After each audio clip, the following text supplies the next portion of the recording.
शुरू अल्लाह के नाम से जो बड़ा मेहरबान और निहायती रहम करने वाला है। तमाम हज़रात दुरूद पाक पढ़ लीजिए। अल्लाहुम्मा सल्ली अला मुहम्मद व अला आलि मुहम्मद कमा सल्लैता अला इब्राहीमा व अला आलि इब्राहीमा इन्नका हमीदुम मजीद। अल्लाहुम्मा बारिक अला मुहम्मद व अला आलि मुहम्मद कमा बारकता अला इब्राहीमा व अला आलि इब्राहीमा इन्नका हमीदुम मजीद। कुरान पाक में अल्लाह करीम ने वाज़े तौर पर के दिलों के अंदर है। आज दुनिया में जो मसाइल हैं उनमें बड़ा मसला एक ये है कि जितने भी लोग हैं वो अपनी अपनी जगह पर बेचैन नज़र आते हैं। सब कुछ होने के बावजूद भी उनको ऐसा लगता है कि अभी कुछ कमी में बाकी। बात दूसरों के मुताल्लिक, अपनों के मुताल्लिक गर्दिश करती रहती। सुबह को जब उठते हैं, उठने के बाद तो चाहिए कि बंदा फ्रेश हो, लेकिन अब मामला उसके उलट हुआ है। रात को बिस्तर पर पहुंचते हैं आराम के लिए कि सुबह बिल्कुल फ्रेश उठेंगे, लेकिन अब जब लोग ज़्यादातर सुबह को उठते हैं तो और ज़्यादा थके हुए होते हैं, क्योंकि सारी रात दिमाग नहीं सोता है, जिस्म सो जाता है। दिमाग चक्कर लगाता रहता है, बिना जुड़ी हुई फिल्म की तरह, कभी कुछ दिखा रहा है कभी कुछ दिखा रहा है आंखों के आगे। तो बंदा जब सुबह को उठता है वो परेशान उठता है, उसका जिस्म पहले से ज़्यादा तकलीफ़ में होता है। क्यों? क्योंकि जिस्म ने सारी रात दिमाग के साथ जद्दोजहद की है, वो उस आराम की हालत में नहीं पहुंचा जो पहुंचना चाहिए था। कुछ लोग सुकून की तलाश में पहाड़ों पे जाते हैं, पहाड़ वाले ज़मीन पे आते हैं।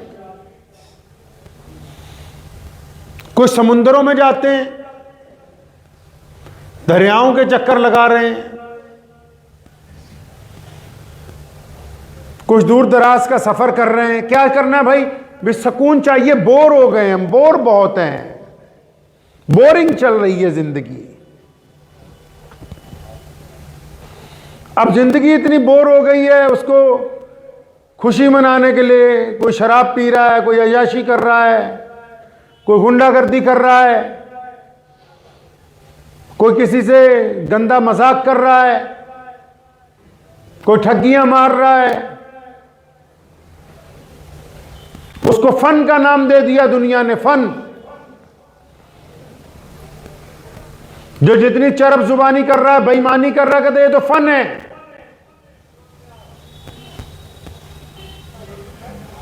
शहीद आजम सुल्तान टीपू शहीद रहमतुल्लाह अलैह के सामने अंग्रेज ने कहा था कि हम जंग लड़ रहे हैं और जंग और इश्क में सब कुछ जायज़ है, तो सुल्तान ने कहा था नहीं, इस्लाम ने कहा कि जंग हो या फिर मोहब्बत हो, उसमें सब चीज़ें जायज़ नहीं होती। मोहब्बत में जिस्म का बगैर निकाह के इस्तेमाल करना हराम है, और जंग में किसी को धोखा दे के कत्ल कर देना भी हराम है।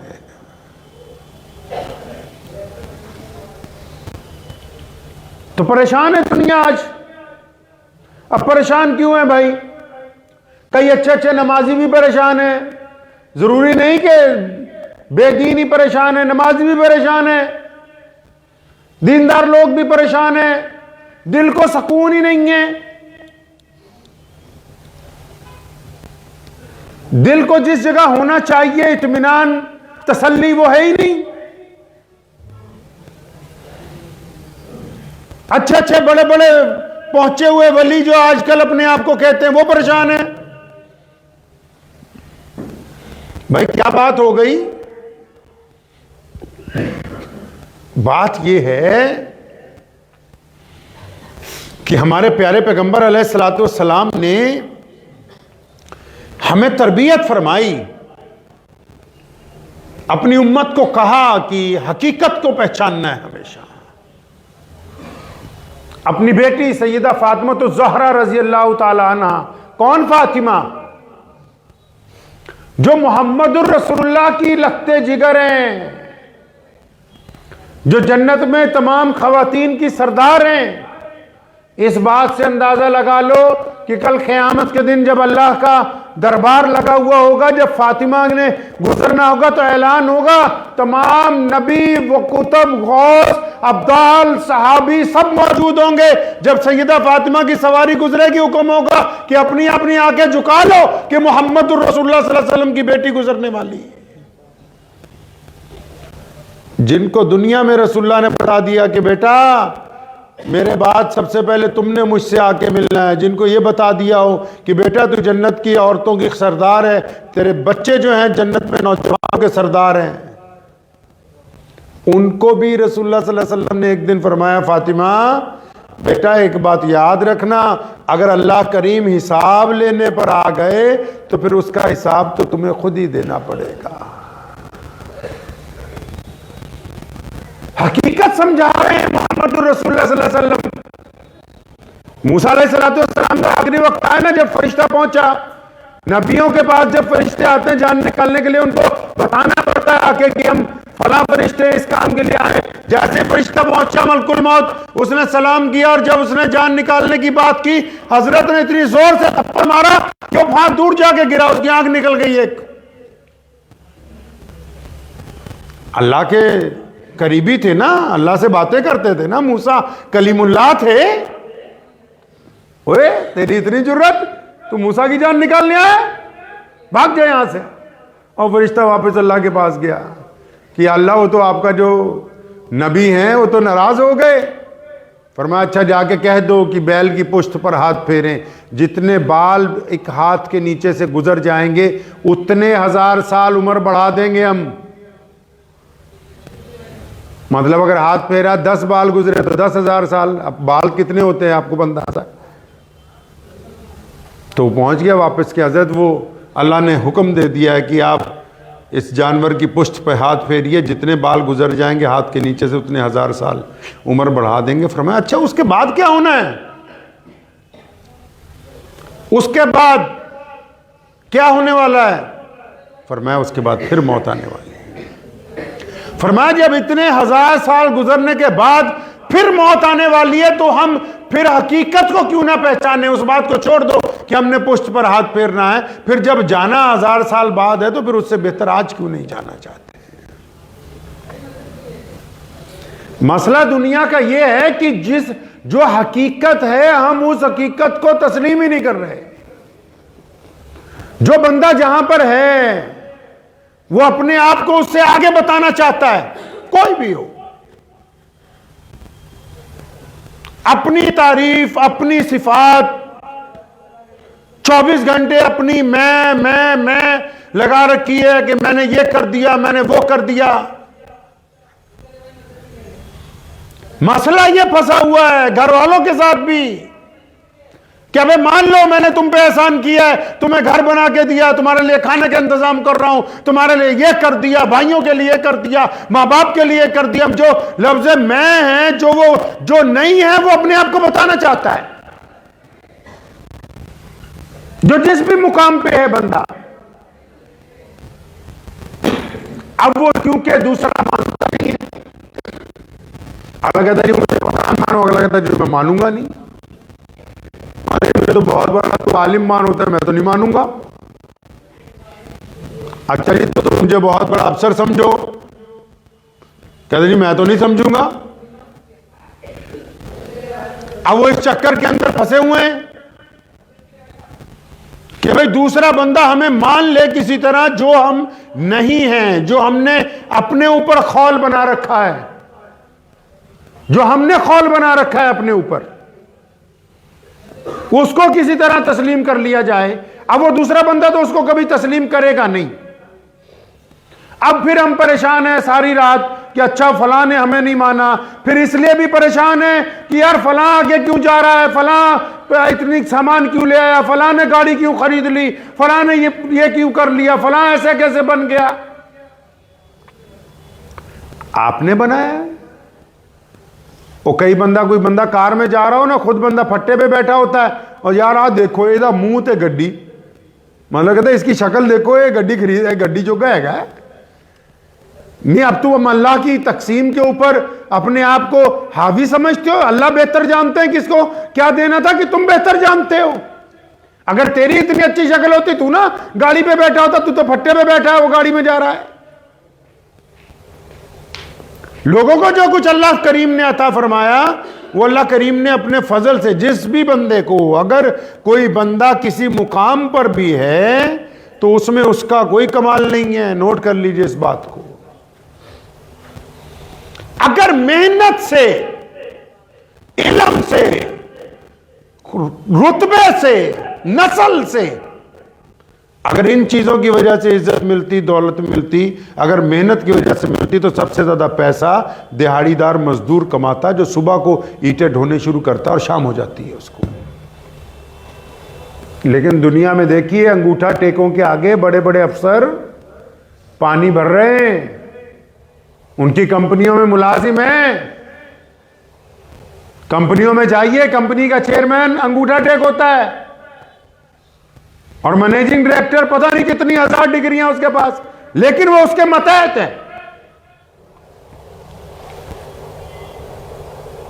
हकीकत को जब तक हम अपनी जाती जिंदगी में, आप अपनी जाती जिंदगी में, मोहम्मद रसूलुल्लाह सल्लल्लाहु अलैहि वसल्लम ने हमें हकीकत पसंदी सिखाई कि हम हकीकत के साथ जुड़ के रहेंगे, असलियत को पहचानेंगे, जिस मुकाम पे अल्लाह ने हमको रखा है उस मुकाम को पसंद करेंगे, फिर कोशिश करेंगे कि इससे आगे बढ़ें, और उस कोशिश में इखलास होगा तो फिर अल्लाह की मदद शामिल होगी। अगर उस कोशिश में दूसरों की टांग खींचना है, और उस कोशिश में हसद है, उस कोशिश में कीना है, उस कोशिश में बुराइयां हैं, उस कोशिश में लोगों के खिलाफ साजिशें हैं, तो फिर आप किसी का कुछ नहीं बिगाड़ सकते।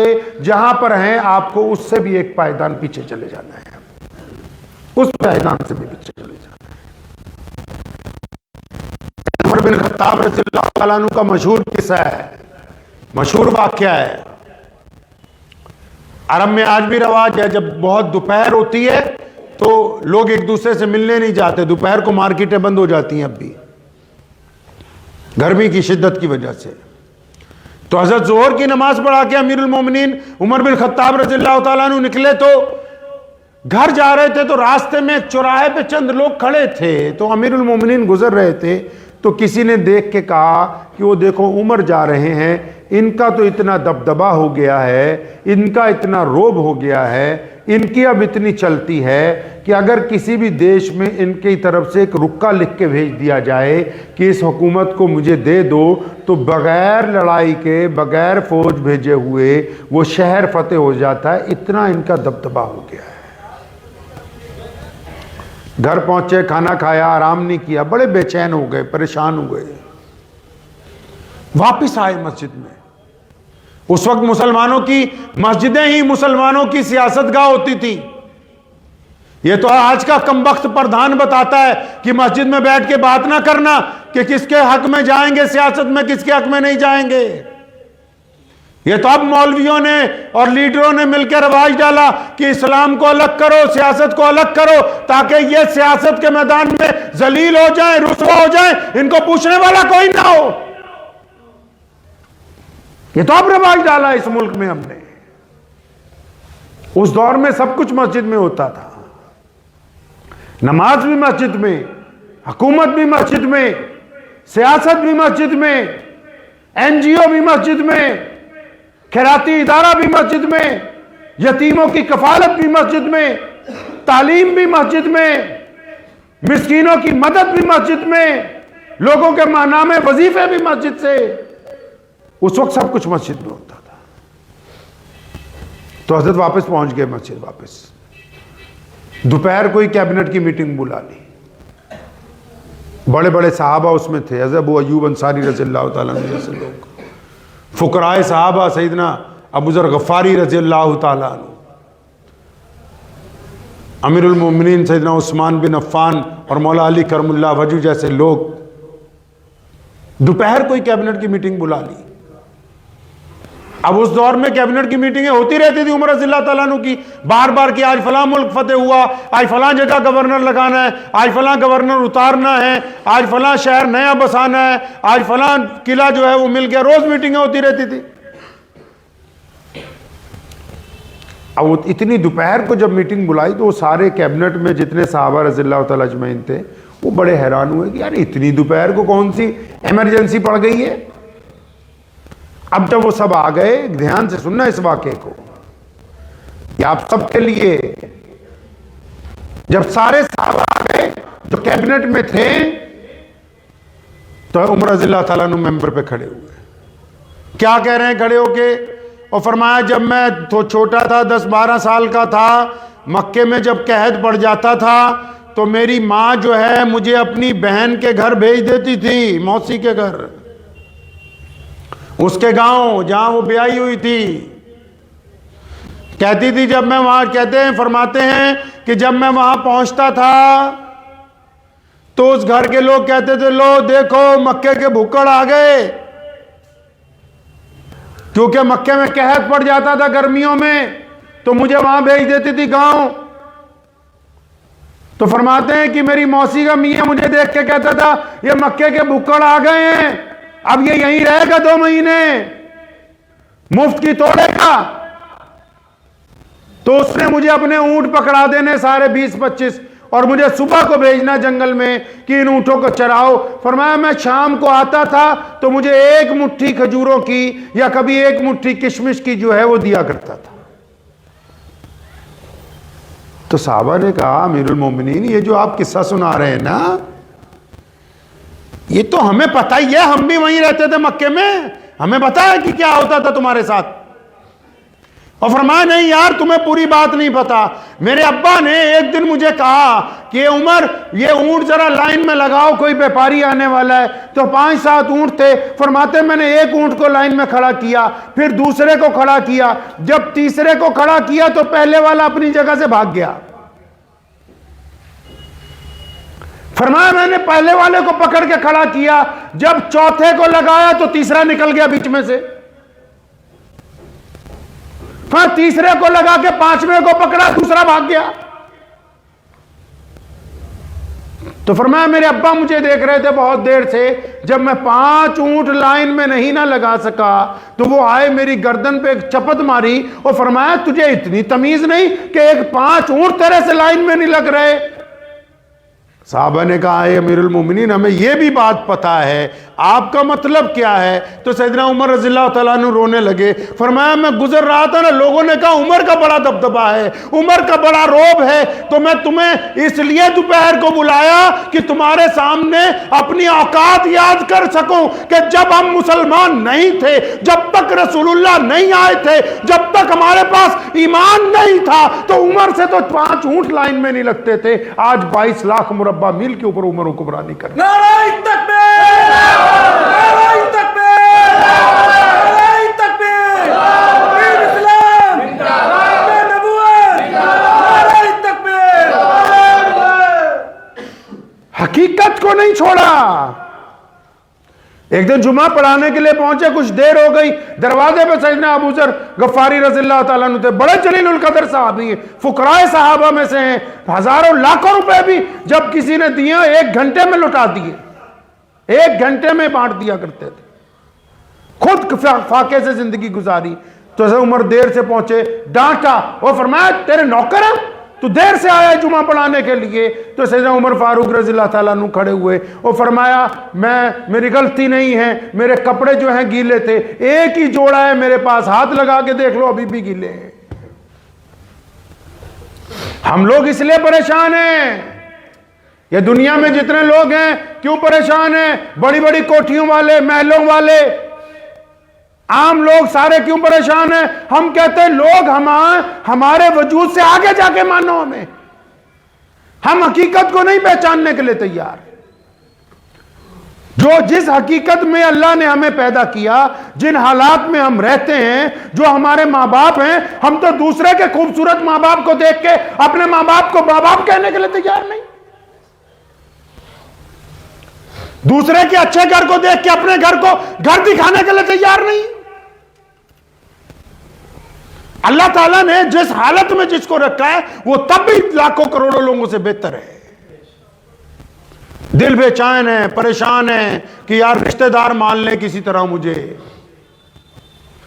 मेरे मोहल्ले वाले मान लें कि मैं बहुत चीज बन गया हूं, शहर वाले मान लें, मनवाने वाली जात तो अल्लाह की है। आपके मानने ना मानने से कुछ नहीं होगा।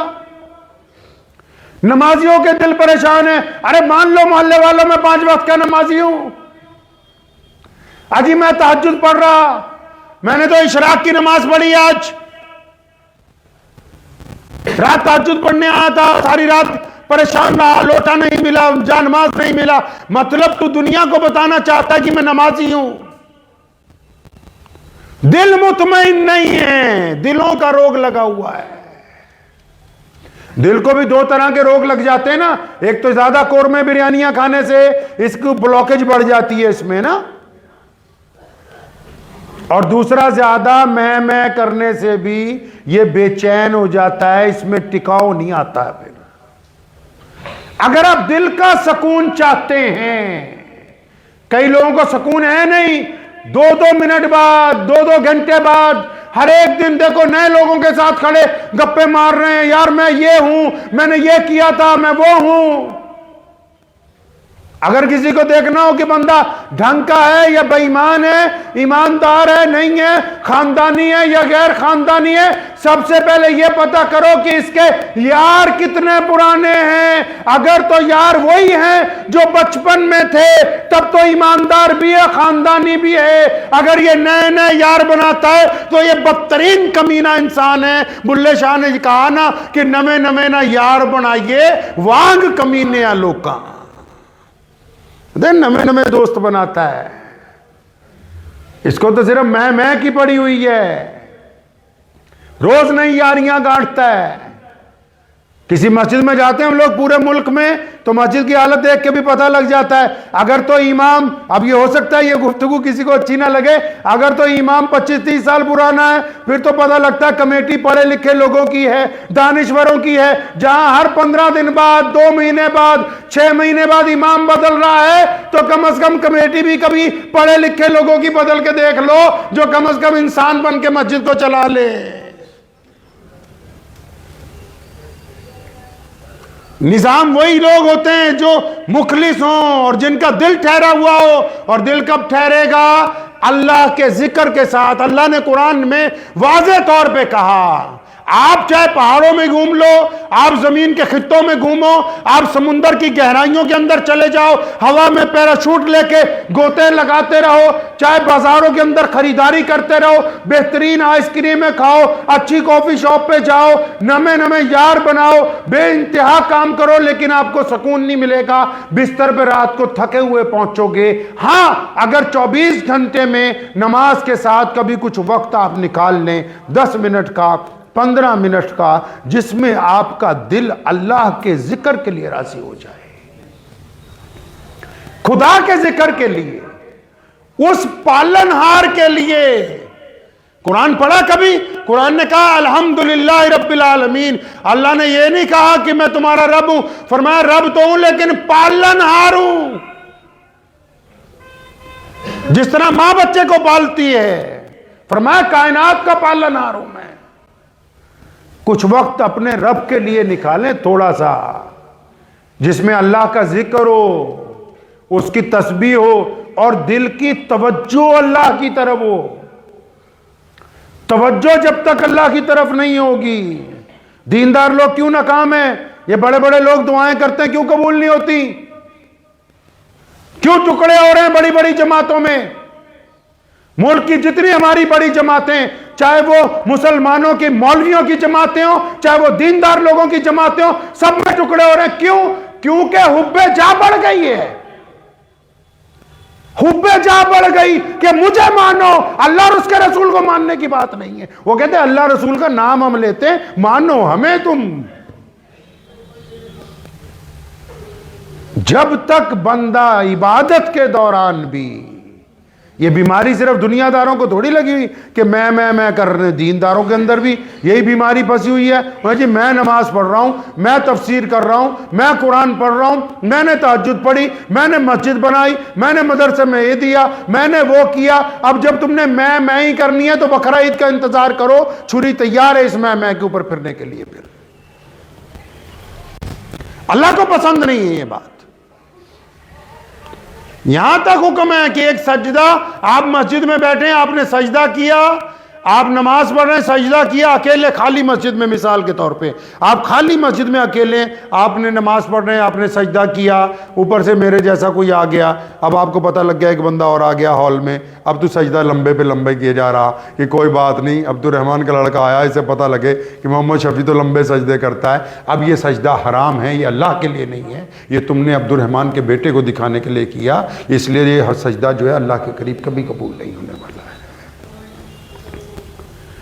बंदा माँ बाप को धोखा दे सकता है, भाई बहनों को धोखा दे सकता है, बीवी को धोखा दे सकता है, यारों को धोखा दे सकता है, पुलिस को धोखा दे सकता है, हुकूमत को धोखा दे सकता है, लेकिन बंदा अल्लाह को धोखा नहीं दे सकता है। और आपका दिल अगर इस बात पर आमादा नहीं है, याद रखो, इस बात को दिल की तख्ती पे लिख के ले जाओ। अगर आपका दिल इस बात पर आमादा नहीं है कि वो आपको बताए कि तुम सही हो या गलत, तो फिर आप चलती फिरती जिंदा लाश हैं, आपका इंसानों के अंदर कोई गिनती नहीं है। अगर दिल ये कहता है कि फलां काम गलत कर रहा है, तो फिर आप अभी जिंदा हैं, आप पलट सकते हैं रब की तरफ, आपके पास मौका है। लेकिन अगर दिल कहता है नहीं नहीं नहीं नहीं नहीं, बस तू ही ठीक है, क्योंकि बहुत सारे लोग दिल जब बिल्कुल स्या हो जाता है ना, तो इस मुकाम पे पहुंच जाते हैं, उनको ये याद भी नहीं रहता कि हम गुनाह कर रहे हैं, क्योंकि वो बिल्कुल पक्के ठोस मुजरिम बन जाते हैं। तो वक्त निकालिए, निकालेंगे थोड़ा सा वक्त, कोई 5 मिनट 10 मिनट, नमाजों के अलावा किसी वक्त सब लोग उठ के चले जाएं नमाज में से, आप बैठिए मस्जिद में, या रात को उठ के बिस्तर पे, जब कभी आंख खुल जाए बिस्तर पे उठ के बैठिए, नहीं वज़ू होता वहीं बिस्तर पे उठ के बैठिए, किबले की तरफ मुंह कीजिए, अपने रब की हुजूर कुछ दुआ मांगिए, अल्लाह का कोई ज़िक्र खैर कीजिए, अल्लाह करीम आपके दिल के अंदर सुकून पैदा फरमा देंगे। और जब दिल में सुकून हो जाएगा तो अल्लाह ने की तरफ से बड़ी इज़्ज़तें, बड़े रास्ते खुलने वाले हैं इंशाअल्लाह ताला। और अगर दिलों में सुकून नहीं है, फिर तो बस पैसा ही है, पैसा साथ में जाने वाला है नहीं, यहीं पे रह जाना है, पैसा यहीं पे रह जाना है, पैसा किसी के साथ नहीं गया, अमल सबके साथ जाने वाले हैं।